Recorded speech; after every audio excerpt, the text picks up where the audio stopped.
ইলিয়াস কবির বর্তমানে সিনজেন্টা কোম্পানিতে চাকরিতে কর্মরত আছি। আমার পিছনে দেখতে পাচ্ছেন একটা আখ ক্ষেত। এই দেখেন কি বিশাল সুবিশাল লম্বা হয়েছে সবগুলাতে।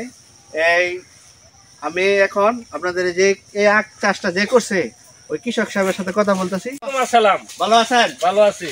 আচ্ছা কাকা, এই আখটা তো আপনিই করছেন না? হ্যাঁ, আমি করছি। কত শতাংশ জায়গা আছে?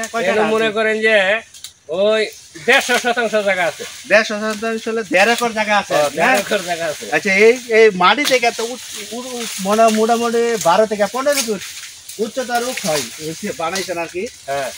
কিভাবে করলেন এত সুন্দর চাষাবাদ? মানে এটা মনে করেন যে জমিটা ভালো করে হাল চাষ করিয়া তেল খেটটা চারাটা কিনা আইনা পরে লাগাইছি, পরে সার দিছি, বীজ দিছি, পরে মনে করেন আনের মতো অফিসার কত আইসে আর গেছে দেখছে, তাগর পরামর্শই আমি করছি।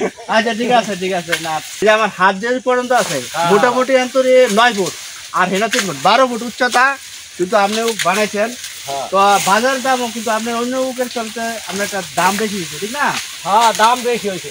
দাম বেশি হয়েছে মানে এটা মানে গোপন কোনো তথ্য আছে কিনা যে বড় বানানির যে কি দিলে কুকটা দ্রুত বড় হয় লম্বা হয়, এরকম কোনো তথ্য আছে?